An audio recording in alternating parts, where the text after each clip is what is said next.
أعوذ بالله من الشيطان الرجيم بسم الله الرحمن الرحيم الحمد لله الذي جعل الحمد مفتاحا لذكره وسببا لمزيد من فضله ودليلا على آلائه وعظمته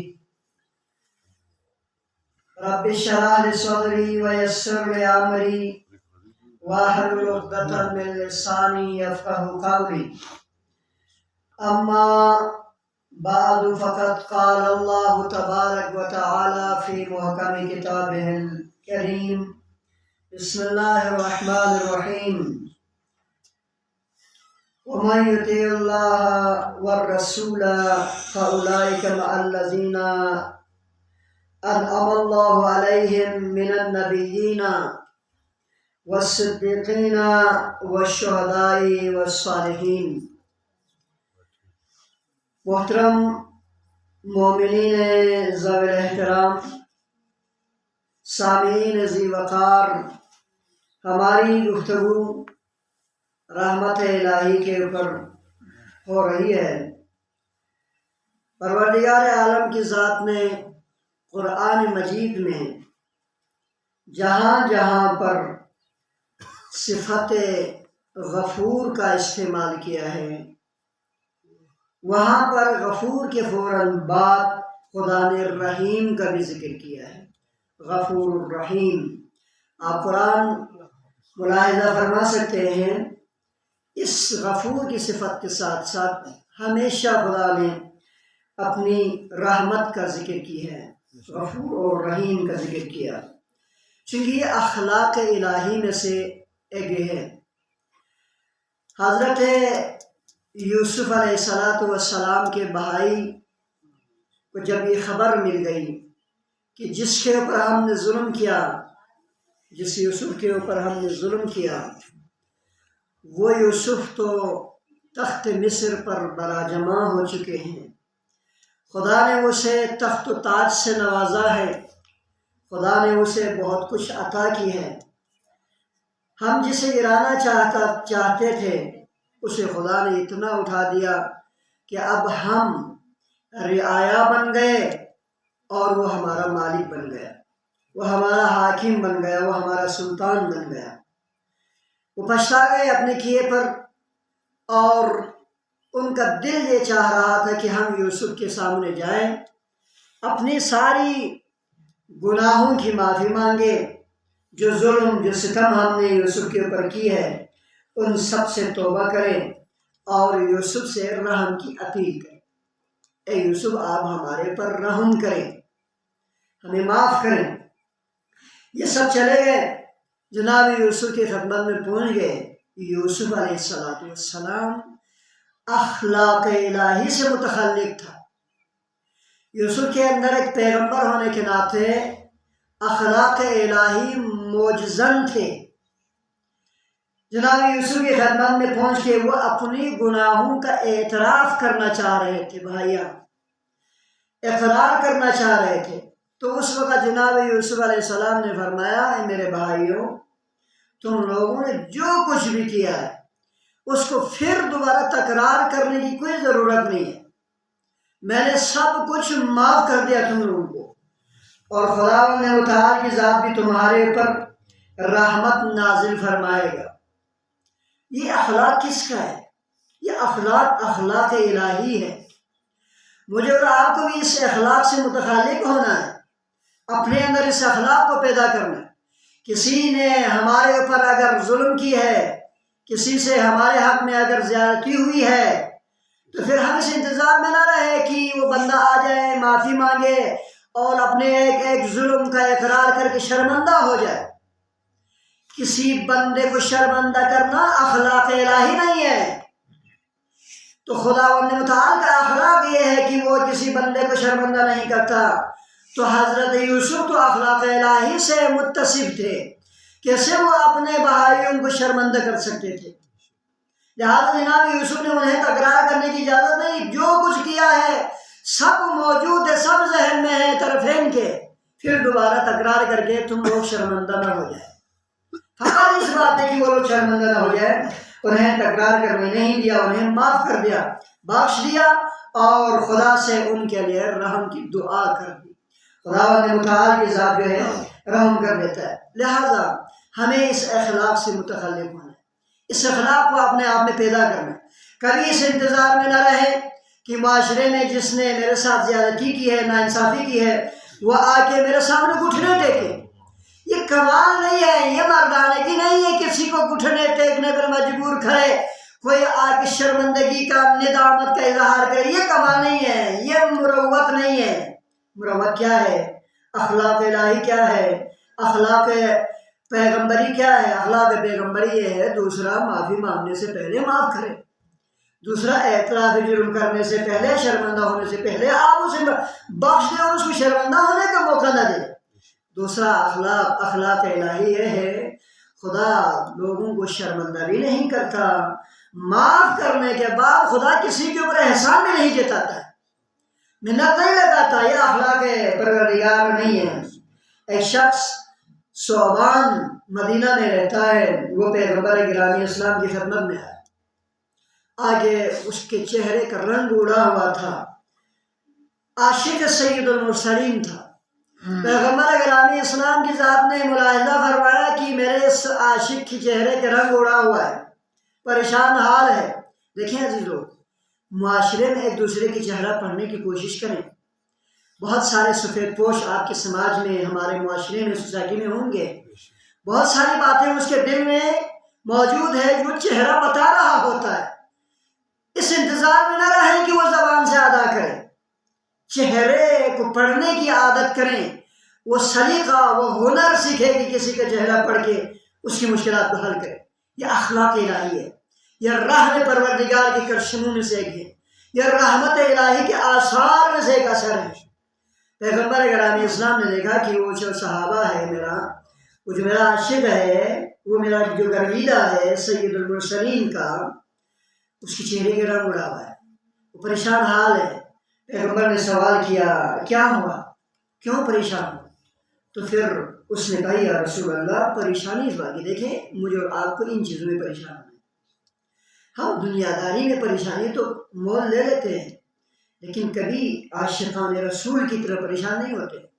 اس نے کہا یا رسول اللہ میں اس بات پہ پریشان ہوں، سوچ سوچ کے میں پریشان ہو رہا ہوں اس بات پہ کہ جب میری موت آ جائے، میں تو آپ کا عاشق ہوں، آپ کی دیدار کے بغیر میں ایک پل رہ نہیں سکتا۔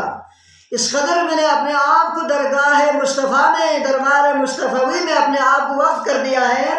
اب میں اس نہج میں پہنچ چکا ہوں، مرنے کے بعد یا تو مجھے جہنم میں ڈالے گا، اگر جہنم میں ڈالے تب بھی یا رسول اللہ میں آپ کی زیارت سے محروم رہوں۔ میں اس بات پہ سوچ رہا ہوں، میں جب جہنمی ہو جاؤں گا تو میں کیسے آپ کی زیارت کر سکوں گا؟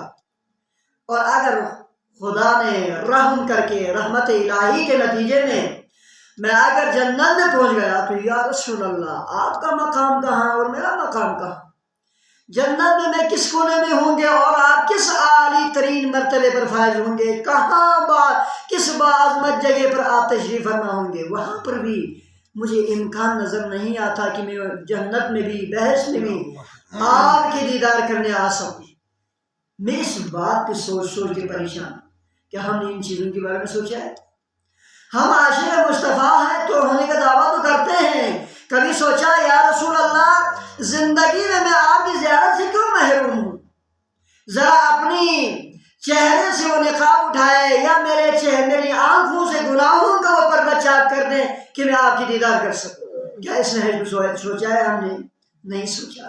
دنیا میں چلو خود سید الشہداء کے بارے میں ہم نے سوچا ہے کہ یا حسین ہم آپ کے عاشق ہیں، آپ کا سینہ زن ہے، آپ کا ماتمدار ہے، لیکن کبھی یہ نہیں اس بات پہ ہم پریشان نہیں ہوئے پروردگار میں اپنے حسین کی زیارت سے محروم کیوں ہوں؟ پروردگار ہم مہدی دوران کی زیارت سے محروم کیوں ہیں؟ اس نے ہم نے کبھی سوچا ہے؟ ہمیں ان چیزوں کے بارے میں سوچنا ہے۔ اگر ہم سوچنا شروع کریں گے تو خدا بھی رحمت الہی نازل کرے گا۔ مجھے آپ کو مہدی دوران کی زیارت سے محروم نہیں رکھے گا، مجھے اور آپ کو دیدار حضرت سید الشہداء سے محروم نہیں رکھے گا، مجھے اور آپ کو دنیا اور آخرت دونوں میں ہم نشینی و قرب حضرت مصطفیٰ سے دور نہیں رکھے گا۔ رحمت پروردگار نازل ہوگی، ذرا ہم اس رحمت کے لائق تو بنائیں اپنے آپ کو، اس رحمت کے نزدیک ہونے کی کوشش تو کریں۔ اس شخص نے اس پریشانی کا اظہار کیا، یا رسول اللہ میں اس بات پہ پریشان ہوں کہ جہنم میں جاؤں تو بھی آپ کی زیارت سے محروم، جنت میں جاؤں تو میرا مقام اتنا بلند نہیں ہوگا کہ میں آپ کے مقام پہ آ کے آپ کی زیارت کر سکوں۔ جب بندہ اس طرح سوچتے ہیں، اس طرح کی چیزوں کے بارے میں فکر کرتے ہیں، تو خداوند متعال رحمت نازل کیے بغیر نہیں رکھتا۔ خداوند متعال نے جبرائیل کو نازل کر دیا اور کر کے پیغمبر کی خدمت میں بھیج دیا، کہا جاؤ پیغمبر سے کہو ثعبان کی اس پریشانی کا جواب لے کر جاؤ۔ کیا جواب ہے؟ ثعبان نہ کوئی پیغمبر ہے، نہ کوئی رسول ہے، نہ کوئی امام ہے، نہ کوئی معصوم ہے، ہمارا جیسا بندہ ہے، بس اپنے آپ کو اس قدر درگاہ الہی میں غرق کر دیا، خدا اس کے اوپر رحمت نازل کرنے شروع، اس کی ایک سوچ اور سے ایک پریشانی کے نتیجے میں آیت نازل کر۔ کیا کہا؟ جبرائیل جائیں اس آیت کو لے کر، وَمَا يُطِيعِ اللَّهَ وَالرَّسُولُ، جو مطیع خدا اور رسول ہو، فَأُولَٰئِكَ مَعَ الَّذِينَ أَنْعَمَ اللَّهُ عَلَيْهِمْ مِنَ النَّبِيِّينَ وَالصِّدِّيقِينَ وَالشُّهَدَاءِ وَالصَّالِحِينَ۔ میں آیت مکمل نہیں کر رہا ہوں۔ کیا کہا؟ جواب یہ دیا، ثعبان پریشان کیوں ہوتے ہیں؟ جو خدا اور رسول کی اطاعت کرے، جو مطیع خدا اور رسول ہو، جو فرمانبردار رسول و اہل بیت اطہار ہو، جو اپنی زندگی کو سیرت خاندان عصمت و طہارت کے مطابق سانچے میں ڈال کے گزارتا ہو، خدا و متعال کی ذات اسے اس کے اوپر اتنی انعم اللہ، خدا نعمت نازل کر دیتا ہے، خدا اس مطیع خدا اور رسول کے اوپر اتنا رحمت کر دیتا ہے کہ اسے نبیوں کے ساتھ، صدیقین کے ساتھ، شہداء کے ساتھ اور صالحین کے ساتھ میں شامل کر دیا جاتا ہے۔ کیوں پریشان ہے تمہیں تو نہ صرف پیغمبر کی زیارت، تمہیں پیغمبر کی زیارت سے محروم نہیں رکھنا، بلکہ پیغمبر کے ساتھ محشور کرنا ہے، صالحین اور صدیقین کے ساتھ میں تمہیں سب میں شامل کرنا ہے۔ تو عزیزو، خدا کی رحمت ہر پل ہماری طرف دیکھ رہی ہے، بات اس کی ہے کہ ہم اپنے اندر وہ صلاحیت و لیاقت پیدا کریں کہ خداوند متعال جو ہے ہمیں اس رحمت کے لائق بنا دے۔ اللہ ربی، یہ جو دنیا ہے جس میں اور آپ زندگی کر رہے ہیں، یہ دنیا کسی کو رنجیدہ کرنے کی دنیا نہیں ہے۔ ہم ہر حال میں اگر صفت میں ہے، یہ صفت ہمارے اندر ہے کہ ہم دوسروں کو ناراض کرتے ہیں، تو پھر اس صفت کو چھوڑنے کی ضرورت ہے۔ یہ دنیا کسی کو رنجیدہ کرنے کی جگہ نہیں ہے، یہ دنیا جو ہے کسی کو ناراض کرنے کی جگہ نہیں ہے۔ کیا ہے پھر یہ دنیا؟ کس چیز کی جگہ ہے؟ یہ دنیا تحمل اور برداشت کرنے کی جگہ ہے۔ یہ دنیا ایک دوسرے کو برداشت کرنے اور ایک دوسرے کو بخش دینے، معاف کرنے کی جگہ ہے۔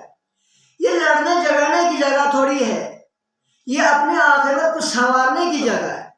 اگر چاہتے ہیں کہ خدا کی رحمت ہمارے اوپر مسلسل برستی رہے تو ایک دوسرے کو ناراض کرنے کا معاملے کو چھوڑ دیں، ایک دوسرے سے لڑنے جھگڑنے کے معاملے کو چھوڑ دیں۔ یہ دنیا فقط اور فقط جو ہے اطاعت پروردگار کی جگہ ہے، یہ دنیا اپنے عاقبت کو سنوارنے کی جگہ ہے، یہ دنیا ایک دوسرے کے پاؤں کھینچنے کی جگہ نہیں ہے، یہ دنیا ایک دوسرے کو معنوی اعتبار سے بلندی پر دیکھنے کی تمنا رکھنے کی جگہ ہے۔ کیوں ہم جو ہے نا ایک دوسرے کے پیچھے پڑے رہے؟ یہ کام دوسروں کو مثال کے طور پر اذیت پہنچانا، ہمسائے کو دکھ پہنچانا، کسی کو ناراض کرنا، کسی سے لڑنا، کسی سے جھگڑنا، یہ نافرمانی ہے، اور نافرمانی پروردگار میرا اور آپ کا کام تھوڑی ہے، یہ ہمارا مشغلہ نہیں ہے۔ یہ کس کا ہے پھر؟ یہ شیطان کا کام ہے۔ شیطان کا کام ہے کہ جو اس طرح کرتے ہیں، ناراض کرتے ہیں، معصیت پروردگار کرتے ہیں۔ شیطان بھی توجہ ہے آپ کی شیطان بھی ایک دن حضرت موسیٰ کی خدمت میں آ گیا، کہا کہ یا موسیٰ میں آپ کو 10 نصیحتیں کرنا چاہ رہا ہوں۔ کبھی شیطان بھی نصیحت کرتا ہے، 10 نصیحتیں میں آپ کو کرنا چاہ رہا ہوں، اگر آپ سنیں گے۔ تو پھر جناب موسیٰ پیغمبر نے فرمایا آخر کیوں تم مجھے یہ نصیحتیں کرتے؟ اس نے ریزن بتایا، میں ریزن آپ کی خدمت عرض کروں گا۔ اس نے کہا 10 نصیحتیں کروں گا۔ تو پھر جناب موسیٰ نے فرمایا تمہاری شر سے بچے تو بڑی بات ہے، تم سے خیر کی توقع نہیں ہے، میں تمہاری کسی نصیحت کو سننے کے لیے تیار نہیں ہوں۔ خدا کی طرف سے آواز آ گئی موسیٰ 3 نصیحتوں کو سن لیں، 7 کو رد کریں۔ شیطان کی 3 نصیحتوں کو سنیں، 7 کو رد کریں، چھوڑ دیں، 7 کو نہ سنیں۔ ممکن ہے ان 3 میں کوئی اچھی بات آپ کو کرے وہ۔ تو جناب موسیٰ نے حکم پروردگار سے کہا کہ کرو 3 نصیحتیں تم مجھے کرو۔ ابلیس نے، شیطان نے کہا کہ یا موسیٰ پہلی نصیحت یہ ہے کبھی بھی نامحرم کے ساتھ اکیلے میں تنہا میں مت رہا کر۔ کیوں؟ اس لیے کہ جب کوئی بندہ نامحرم کے ساتھ اکیلے میں تنہا میں رہیں گے تو رحمت الہی سے محروم رہے گا، وہاں گناہ کی مقدمات فراہم ہیں۔ انسان جتنا بھی عظیم کیوں نہ ہو، اس کے گناہ میں مبتلا ہونے کے امکانات بہت زیادہ کم ہیں۔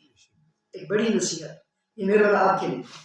دوسری نصیحت یہ ہے، کہا کہ یا موسیٰ، جس کی مطالعہ میں پہلے گفتگو کر رہا تھا، کہا یا موسیٰ اس دنیا میں کبھی کسی کے اوپر غصہ نہ کرو، کسی کو ناراض مت کرو۔ کیوں؟ اس لیے کہ یہ دنیا ناراض کرنے کی جگہ نہیں ہے۔ 60 70 سال 80 سالہ زندگی ہے انسان کی، اس 60 70 سالہ زندگی میں ہم کبھی بہن کو ناراض کریں، کبھی بھائی کو ناراض کریں، کبھی ہمسایہ کو ناراض کریں، یہ کیسی زندگی ہے؟ یہ دنیا تحمل کرنے کی جگہ ہے، یہ دنیا ایک دوسرے کو برداشت کرنے کی جگہ ہے، یہ دنیا اپنی عاقبت کو سنوارنے کی جگہ ہے، نہ کہ ایک دوسرے کے دل توڑنے کی جگہ۔ یہ نصیحت ابلیس۔ کیوں؟ اس لیے جب کوئی بندہ غصہ کرنے لگتا ہے تو شیطان کو مزید اس کی عاقبت خراب کرنے کا موقع فراہم ہوتا ہے۔ رحمت الہی وہاں سے دور بھاگتی ہے۔ جہاں پر غم غصے کا اظہار ہوتا ہو، جس گھر میں، جس سوسائٹی میں، جس محلے میں لوگ جو ہے نا ایک دوسرے سے لڑتے جھگڑتے ہیں اور غم غصے کا برملا اظہار کرتے ہوں، وہاں پہ رحمت الہی نازل نہیں ہوتی ہے۔ شیطان تیسری نصیحت یہ کی یا موسیٰ جب بھی کسی مومنین کے بارے میں، جب بھی کہیں مومنین کے بارے میں صلح و صفائی کرنا آپ کا مقصد ہو، آپ جائیں کہیں پر صلح کرنا ہے، کہیں پر مثال فیصلہ کرنا ہے، تو پھر ناحق کسی کے حق میں صلح مت کرو۔ بے شک دیکھو تیرا پروردگار دیکھ رہا ہے، اگر کسی کی طرفداری کرے گا اور اگر صلح و صفائی میں فیصلہ کرنے میں ناحق کے ساتھ دے گا تو اس سے بڑا گناہ کچھ بھی نہیں ہو سکتا۔ یہاں پر انہیں ایسے بندوں کے اوپر رحمت الہی کبھی نازل نہیں ہوتی۔ یہ 3 نصیحت ابلیس نے جناب موسیٰ سے کی۔ ان 3 نصیحتوں کے کرنے کے بعد میں اپنے موضوع پر ہوں، ان 3 نصیحتوں کے کرنے کے بعد ابلیس نے کہا کہ یا موسیٰ آپ سے یہ نصیحتیں اس لیے کی ہے چونکہ آپ کلیم اللہ ہیں۔ 1,24,000 انبیاء میں صرف خدا آپ سے بات کرتا ہے، کسی کو کلیم اللہ کا لقب نہیں ملا، یا موسیٰ آپ کو مل گیا۔ کسی سے بے واسطہ بغیر ڈائریکٹلی گفتگو کرنے کا جو شرف ہے خدا نے یا موسیٰ آپ کو دی ہے۔ میں چاہتا ہوں کہ آپ میرے ان 3 نصیحتوں کا حق ادا کریں۔ جناب موسیٰ پریشان ہو گئے، بھائی کیا حق ہے تمہارے ان 3 نصیحتوں، کیا مزد ہے، کیا اجر ہے، کیا قیمت لینا چاہتے ہیں؟ تو ابلیس نے کہا اس کی قیمت یہ ہے، اس کا مزد یہ ہے کہ آپ جو ہے نا چونکہ خدا سے گفتگو کرتے ہیں، خدا سے کہیں کہ مجھے بخش دیں اور میرے پر رحم کریں۔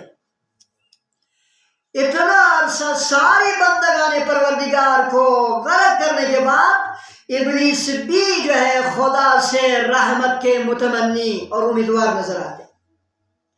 کہا یا موسیٰ اپنے خدا سے کہیں کہ مجھے بخش دیں، میرے گناہوں کو بخش دیں اور اپنی رحمت میں مجھے شامل کر دیں۔ خدا حضرت موسیٰ نے چونکہ 3 نصیحتیں سنا تھا، حق بھی ادا کرنا تھا، خدا سے عرض کیا پروردگار ابلیس کے لیے ابلیس کی خواہش ہے کہ وہ بخش دیا جائے اور اس کے اوپر رحم کر. خداوند متعال کی ذات اتنا رحمان اور اتنا رحیم ہے کہ وہ کسی کی دعا کو رد نہیں کرتا. سبحان اللہ. ابلیس نے بھی کہا کہ خدا سے کہیں کہ مجھے بخش دیں اور میرے پر رحم کر دیں. دعا کی یعنی تمنا کی، طلب کی خدا سے. خداوند متعال نے نہیں کہا نہیں یہ نہیں ہو سکتا. نہیں کہا. خدا تو رحمان رحیم ہے، ہر کسی کے لیے خدا کی رحمت واسعہ ہے. خدا نے کہا یا موسیٰ شیطان سے کہیں میں اس کو بخش دوں گا، میں اس کی ساری گناہوں کو معاف کر دوں گا، نافرمانیوں کو معاف کر دوں گا اور اپنی رحمت میں اسے شامل کروں گا. ایک ہی شرط ہے. کیا ہے؟ جاؤ قبر آدم پہ، حضرت آدم کی قبر پہ جاؤ. ایڈریس یہ جگہ پہ آدم کا قبر ہے، جا کے قبر آدم پر سجدہ کرو. اللہ اکبر. کیا مشکل ہے؟ شیطان نے کیا کہا؟ اکڑ میں آ گیا. اس نے کہا جب آدم زندہ تھا تب میں نے سجدہ نہیں کیا، تو آج جا کے اس کی قبر کی مٹی میں کیوں سجدہ کروں؟ نہیں چاہیے مجھے رحمت اور نہیں چاہیے مجھے معافی. اگر اس شرط مجھے معافی ملنی ہے. خدا نے کہا اس شرط کو اگر قبول کرتے ہیں ساری گناہ معاف. لیکن جب انسان رحمت کو ٹھکراتے ہیں تو اس نے اکڑ میں آ کے کہا میں نہیں کہوں گا. ابھی ہم اپنے معاشرے میں دیکھیں، ہم کہتے ہیں بہن کو معاف کرو، بھائی کو معاف کرو، ہمسائے کو معاف کرو. ہم بھی اکڑ میں آتے ہیں، کہتے ہیں میں کیوں معاف کروں؟ یہی بات تو شیطان کا ہے. اس نے بھی کہا تھا میں کیوں جا کے ایک سجدہ کروں قبر آدم پہ؟ میں جہنم میں جانے کے لیے تیار ہوں. میں رحمت پروردگار سے، رحمت الہی سے محروم رہنے کے لیے تیار ہوں، لیکن اللہ کے اس فرمان پہ اطاعت کرنے کے لیے حاضر نہیں ہوں.